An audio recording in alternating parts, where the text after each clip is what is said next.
إن الحمد لله نحمده ونستعينه ونستغفره ونعوذ بالله من شرور أنفسنا ومن سيئات أعمالنا من يهده الله فلا مضل له ومن يضلل فلا هادي له وأشهد أن لا إله إلا الله وحده لا شريك له وأشهد أن محمدًا عبده ورسوله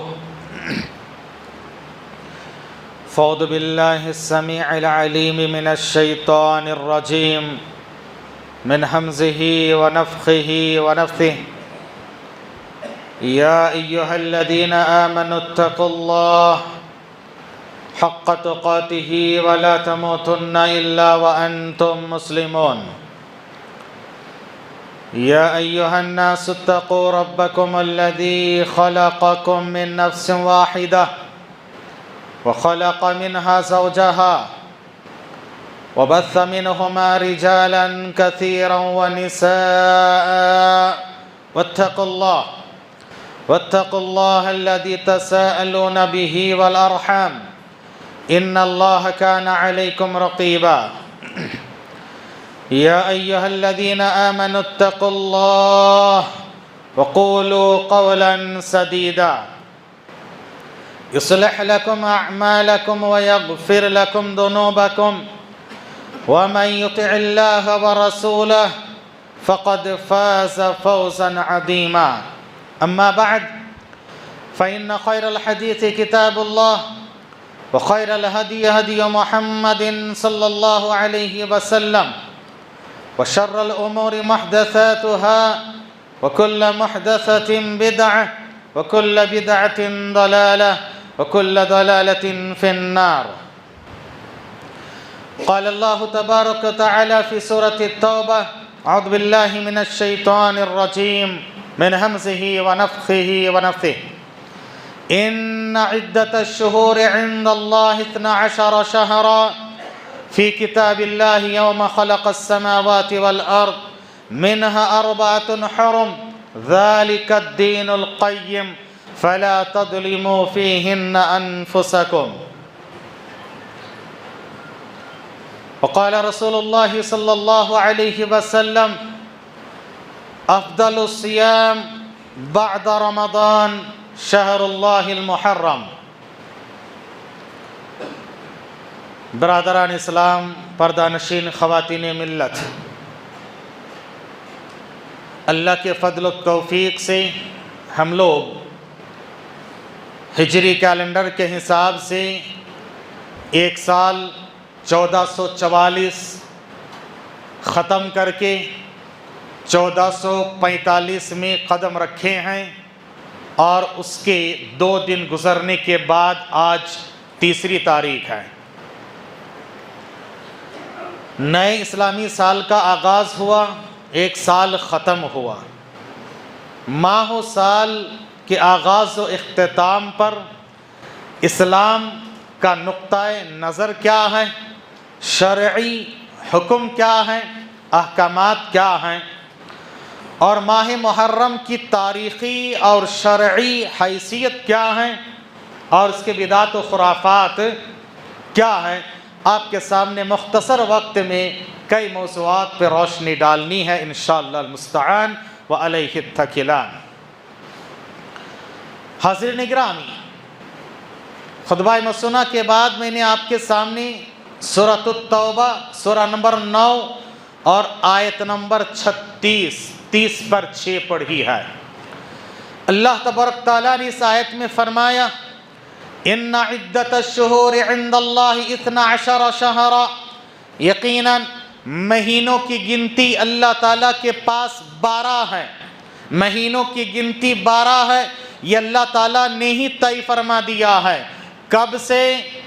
کہا کہ فی کتاب اللہ یوم خلق السماوات والارض، اللہ کی کتاب میں لوح محفوظ میں اللہ تعالیٰ نے روز اول سے ہی، ابتدائے آفرینش سے ہی اللہ تعالیٰ نے یہ طے فرما دیا ہے، مہینوں کی گنتی 12 ہے۔ ان 12 مہینوں میں سے 4 مہینوں کے بارے میں اللہ نے فرمایا منہا اربعۃ حرم، ان 4 مہینوں میں سے، ان 12 مہینوں میں سے 4 مہینے حرمت والے ہیں، محترم ہیں، مقدس ہیں۔ ان مہینوں میں زیادہ سے زیادہ نیکیاں کمانا چاہیے، ان مہینوں میں اپنے آپ پر ظلم و زیادتی، بدعت و خرافات، شرک و بربریت سے گریز و پرہیز کرنا چاہیے۔ فَلَا تَظْلِمُوا فِيهِنَّ أَنفُسَكُمْ، چنانچہ تم ان مہینوں میں اپنے آپ پر ظلم کو بجا نہ رکھو، ظلم کو روا نہ رکھو۔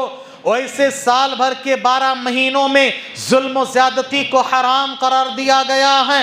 اللہ نے ظلم کو سب سے پہلے اپنے اوپر حرام قرار دیا، چنانچہ صحیح مسلم کی حدیث قدسی ہے، اللہ تعالیٰ کہتا ہے انی حرمت الظلم علی نفسی وجعلتہ بینکم محرما فلا تظالموا۔ لوگوں کان کھول کے سن لو، ظلم کو میں نے سب سے پہلے اپنے آپ پر حرام گردانا ہے، حرام قرار دیا ہے، اور تمہارے درمیان بھی میں نے اس کو حرام قرار دیا ہے۔ فلا تظالموا، تم آپس میں ایک دوسرے پر ظلم نہ کیا کرو۔ ظلم کس کو کہا جاتا ہے؟ اس مہینے کے ساتھ ظلم کا بڑا گہرا تعلق ہے، اس مہینے کے ساتھ ظالموں کو انجام تک پہنچانے کا اور مظلوموں کی داد رسائی کا بڑا گہرا تعلق ہے۔ اس مہینے کے روزے کے ساتھ ظلم و زیادتی کے بڑا گہرا تعلق ہے، ربط ضبط ہے۔ انشاءاللہ میں عرض کروں گا۔ حاضرین گرامی، ظلم کس کو کہا جاتا ہے؟ اللہ نے کہا ظلم مت کیا کرو۔ ظلم مختصراً سمجھیں، عربی ڈکشنری اٹھائیں گے تو لکھا ہوا ہے وضع الشیء فی غیر محلی، کسی چیز کو اس کے مقام و مرتبے سے ہٹا کے رکھ دینا، یعنی جس کا جو حق نہیں ہے وہ حق اس کو دے دینا، کسی کا حق چھین کے، یا جس کا یہ حق نہیں ہے اس کو اپنے حق سے آگے کر دینا، یا تو لمٹ پار کرنا، عزت گھٹا دینا یا عزت بڑھا دینا، کسی کا حق کسی اور کو دے دینا، یہ ظلم ہے۔ اللہ کا حق ہے، اللہ کی عبادت کیا کرو۔ اگر تم نے عبادت کسی اور کو دیا ہے، شرک کیا، ان الشرک لظلم عظیم، کہا کہ شرک سب سے بڑا ظلم ہے، اس لیے کہ تم نے اللہ کا حق غیر اللہ کو دے دیا ہے۔ نبی کا جو حق ہے وہ دیا کرو۔ اگر تم نے نبی کو نبوت اور رسالت کے مقام سے اٹھا کے الوہیت کے مقام پہ بٹھا دیا، وہی جو عرش پہ اللہ بن کے بیٹھے تھے، اللہ بن کے تھے، اور وہ فرش پہ احمد بن کے اتر گئے۔ اللہ کی جھولی میں وحدت کے سوا کیا ہے؟ جو کچھ مانگنا ہے مانگ لیں گے محبت محمد سے، نعوذ باللہ من ذالک۔ یاد رکھو کھلم کھلا شرک ہے۔ کیوں؟ تم نے اللہ کا مقام نبی کو دے دیا ہے، اور بڑے بزرگوں کا، اماموں کو تم نے نبی کا مقام دے دیا ہے، یہ ظلم ہے۔ اور ایک بات یاد رکھنا، ظلم خلاصے کے طور پر 3 چیزوں پہ ہوتا ہے، 3 چیزوں پہ ظلم ہوتا ہے۔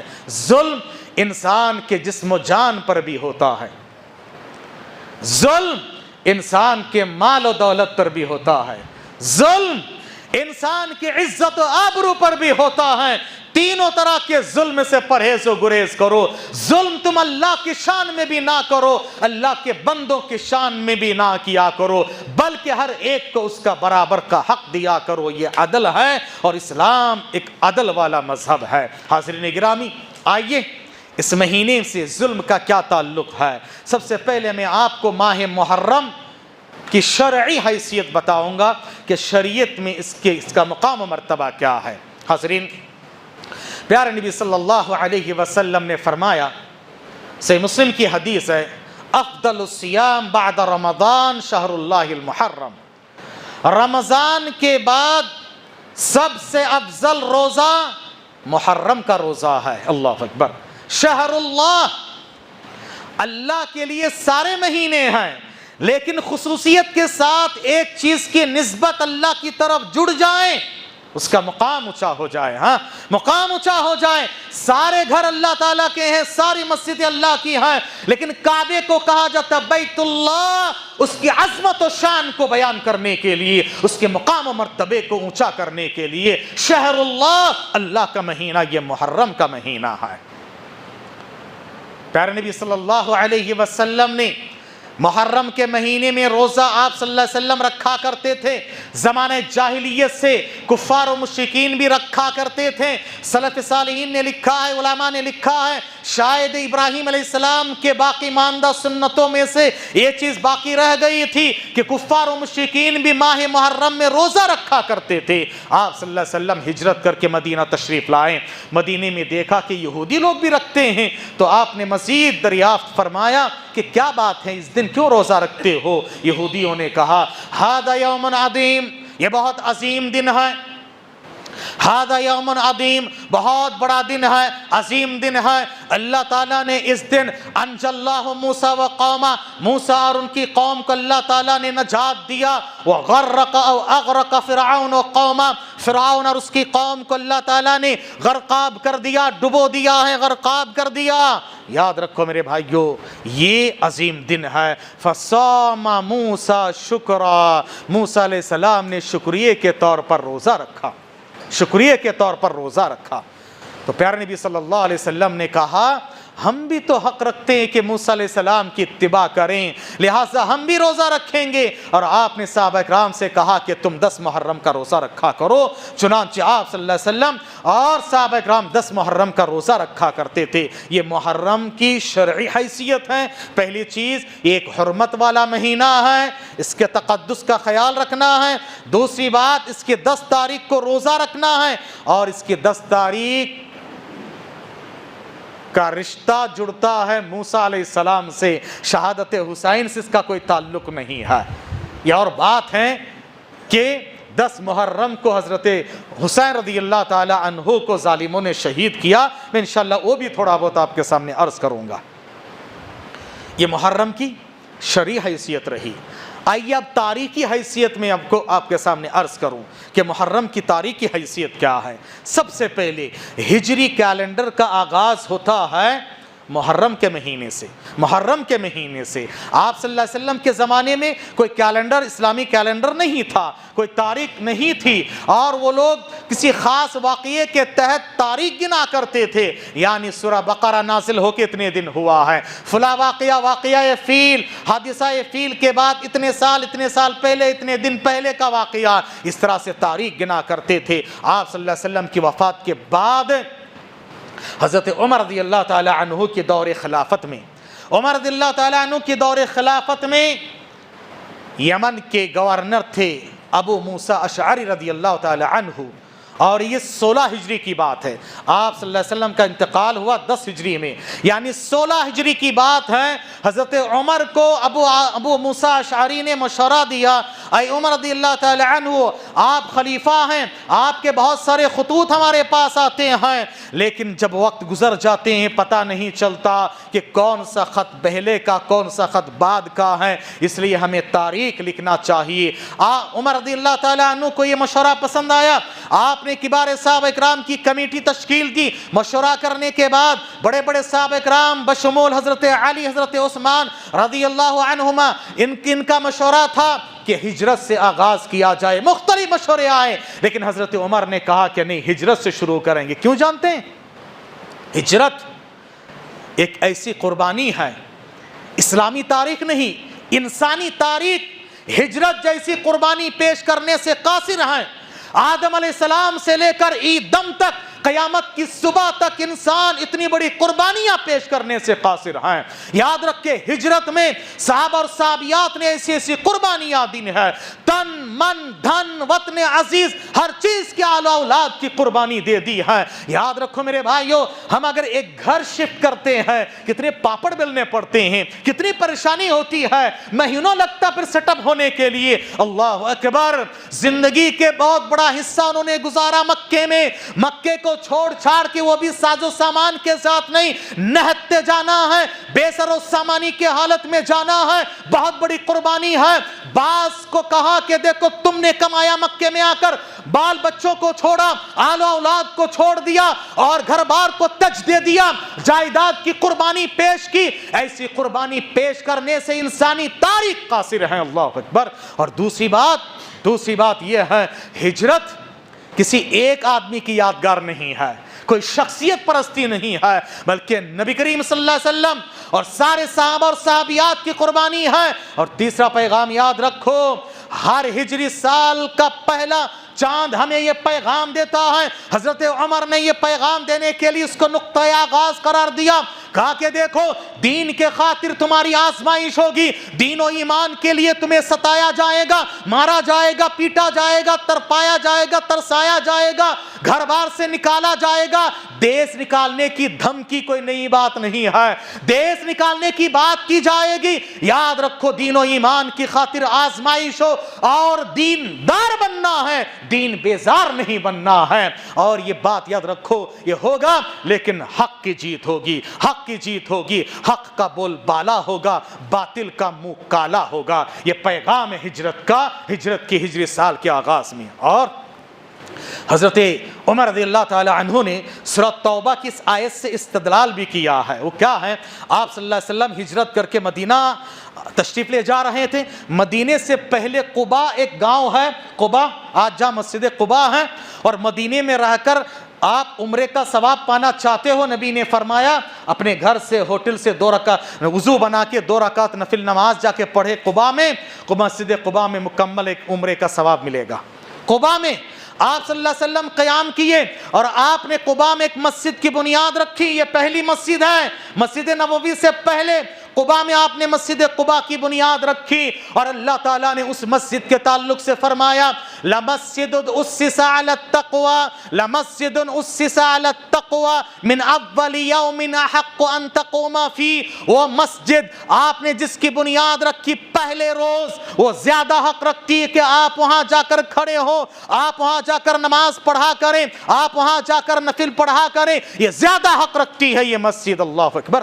یاد رکھیں میرے بھائیوں، یہاں پر اول یوم کہا کہ یہ پہلا دن ہے، تاریخ کا پہلا دن ہے، ہجرت کے واقعے کو پہلا دن قرار دیا گیا۔ اور علماء نے یہ بھی نقطہ نکالا ہے، جس علاقے میں توحید پرستوں کی ایک مسجد آ جائے، اس علاقے میں توحید کی تاریخ کی پہلا دن جو ہے رقم ہو جائے، وہاں دیکھتے دیکھتے لوگ آباد ہونا شروع ہو جائے۔ اللہ اکبر۔ مجھے اچھی طرح سے یاد ہے، مجھے یاد آ رہا ہے، اس جگہ پر آج سے تقریباً 18 سال پہلے ہم گھومنے آتے تھے، ایسے ٹہلنے آتے تھے، کچھ نہیں جنگل۔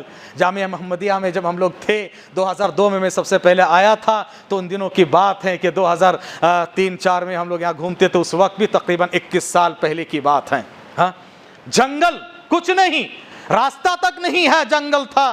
آج دیکھو اللہ اکبر، کتنی بہترین مسجدیں قائم ہیں، اور ابھی ذمہ داروں نے بتایا ہے کہ مسجد کی توسیع ہونے والی ہے، سامنے اور بھی 6 صف کی توسیع ہو رہی ہے۔ اللہ اکبر۔ دیکھتے ہی دیکھتے تاریخ رقم ہو جاتی ہے۔ آپ اس میں بڑھ چڑھ کے تعاون بھی کریں، اللہ کے گھر کی تعمیر و توسیع کی بات ہے، اللہ کے گھر کے لیے جو تعاون کرتا اللہ تبارک تعالیٰ اس کے گھر کا تعاون اور سپورٹ کرتا ہے۔ حاضرین گرامی، تو محرم کی ایک تاریخ کی حیثیت یہ ہے کہ ہجری سال کا آغاز اس سے ہوتا ہے۔ دوسری بات، اس کی تاریخی حیثیت کے پس منظر میں ایک تو موسیٰ علیہ السلام کا واقعہ، جیسے میں نے بتایا کہ اس دن اللہ تعالیٰ نے وقت کے سب سے بڑا ظالم و جابر کون ہے، فرعون کو اللہ تعالیٰ نے اس دن غرقاب کیا، اور موسیٰ علیہ السلام اور ان کے ساتھیوں کو نجات دیا۔ یاد رکھیے میرے بھائیوں، یہ دن ظالموں کے خاتمے کا دن ہے، یہ مہینہ ظالموں کے خاتمے کا مہینہ ہے۔ ظلم چاہے جانی ہو، مالی ہو، عزت و آبرو کا ظلم ہو، اللہ ظالم کو مظلومین کے سامنے عبرتناک سزا سے دوچار کرتا ہے۔ ظالم کے پاس چاہے حکومت ہو، سلطنت ہو، اقتدار ہو، اختیار ہو، افراد ہو، اسباب ہو، جائیداد ہو، وسائل ہو، سورسز ہو، سب کچھ ہو، اور مظلوم نہتا اکیلا ہوگا، لیکن اللہ کی مدد اور نصرت اس کے ساتھ ہوتی ہے۔ اللہ کا وعدہ ہے، اللہ نے کہا حق علیہ، میرے اوپر حق ہے نصر المظلومین، مظلومین کی مدد کرنا۔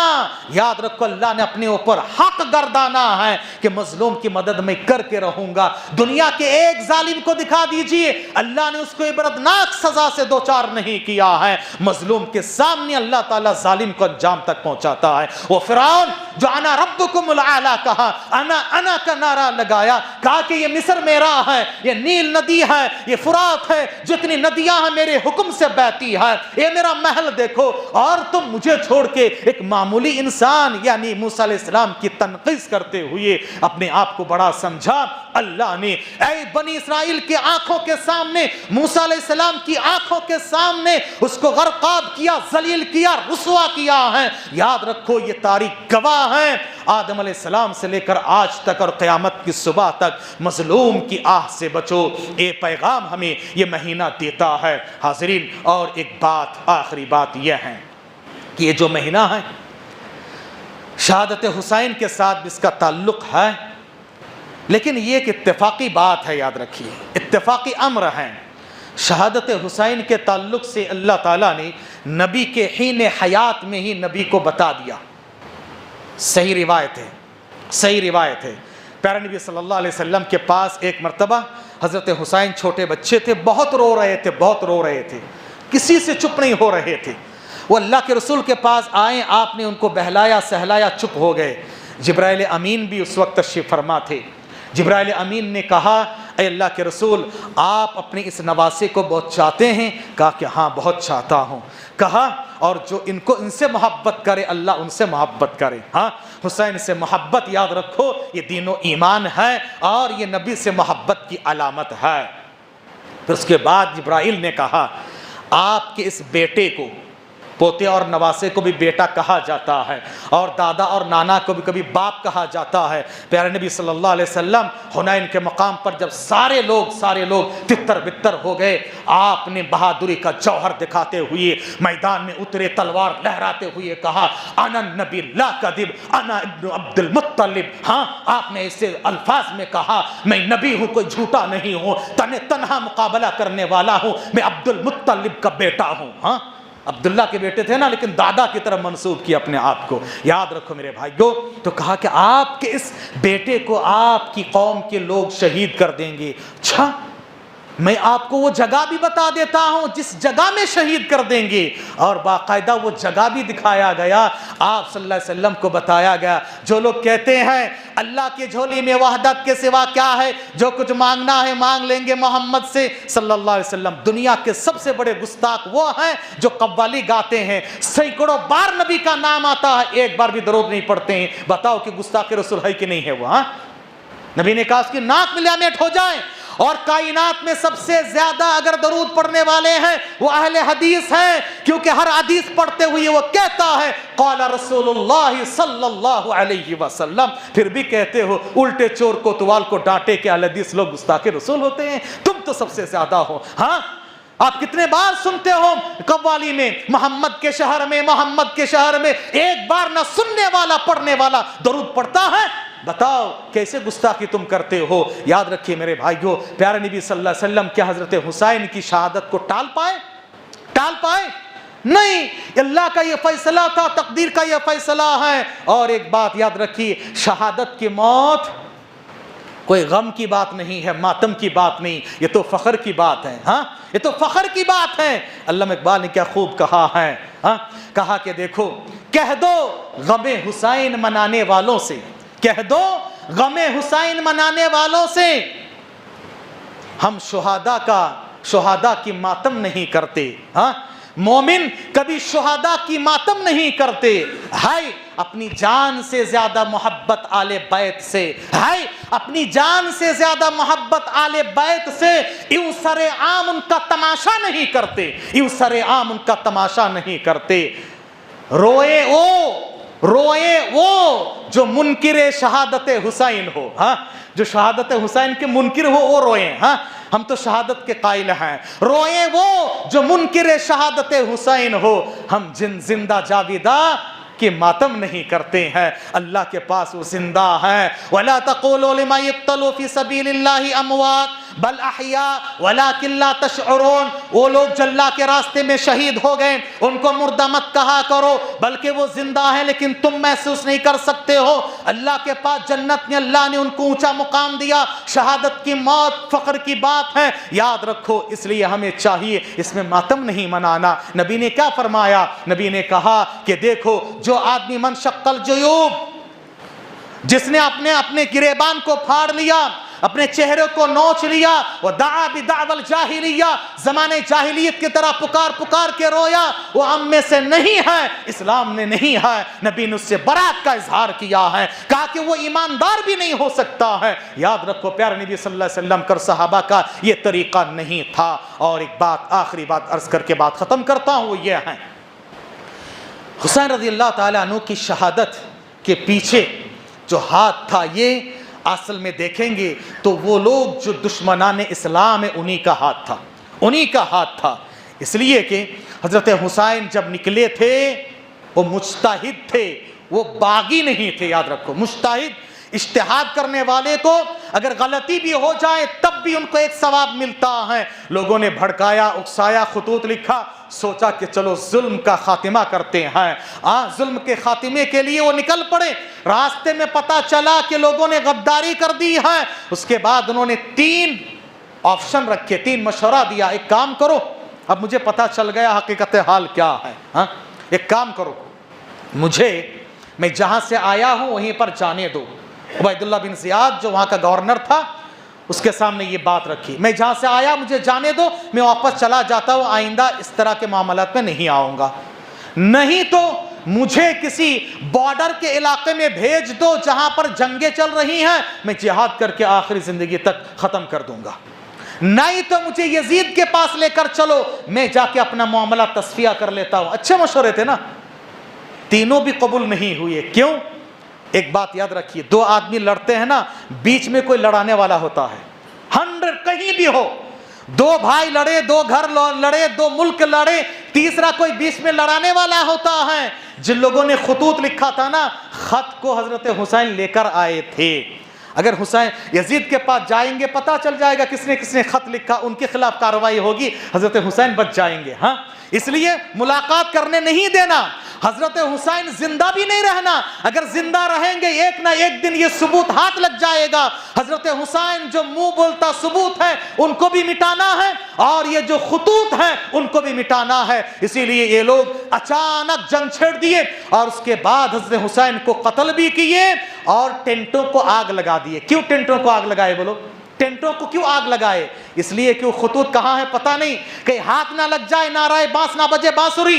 حضرت حسین بھی، ان کو بھی شہید کر دیا گیا، ٹینٹوں کو آگ لگا کے سارے ثبوت کو مٹا دیا گیا۔ اس کے بعد یہاں کی زبان میں چور کی بمڑی، ہائے حسین، ہائے حسین شروع کر دیے۔ جو قاتل ہیں وہی میرا منصف ہے، جو قاتل ہیں وہی میرا منصف بن کے بیٹھ گئے۔ یاد رکھو یہ تاریخی حقیقت ہے۔ دعا کیجیے رب العالمین سے اللہ تبارک تعالی ہمیں اور آپ کو حقیقت کو سمجھنے کی توفیق عطا فرمائے، بدعت و خرافات سے اللہ تعالی ہمیں دور رکھیں، سنت رسول کے مطابق چلنے کی توفیق عطا فرمائے، توحید کے متوالے بنا دے، سنت رسول کے شیدائی بنا دے۔ الہ العالمین سارے مسلمانوں کی جان مال عزت و آبرو دین و ایمان اہل و عیال کی حفاظت فرما، جو لوگ بیمار ہیں ان کو شفاء کلی عطا فرما، زیر علاج لوگوں کے علاج کو کامیاب بنا دے، لا اولاد کو اولاد کے سہارا دے دے، صاحب اولاد کے اولاد کو نیک اور صالح بنا دے، بے روزگاروں کو روزگاری نصیب فرما دے، برسر روزگار لوگوں کی روزگاری میں برکت عطا فرما دے، مقروضوں کے قرض کی ادائیگی کے لیے راستہ نکال دے، ٹوٹے ہوئے رشتوں کو جوڑ دیں، جو رشتے کے لیے پریشان حال ہے اللہ ان کو خیر کا جوڑا نصیب فرما دے۔ الہ العالمین جب تک دنیا میں رکھنا ایمان و امان کے ساتھ رکھنا، خاتمہ بالخیر فرمانا، قبر کے سوالات میں ثابت قدمی عطا فرمانا، حشر کے میدان میں نبی کے دست مبارک سے حوض کوثر سے پینا نصیب فرمانا، اور جنت الفردوس کے اعلیٰ علیین میں نبی کی شفاقت و رفاقت نصیب فرما دینا۔ جو کچھ مانگنے سے رہ گیا یہاں موجود ہر ایک کی دلوں کی جائز مرادوں اور تمناؤں کو پورا فرمانا، اور اللہ تعالیٰ تو اپنی شان سے نواز دینا۔ آمین۔ وآخر دعوانا الحمدللہ رب العالمین۔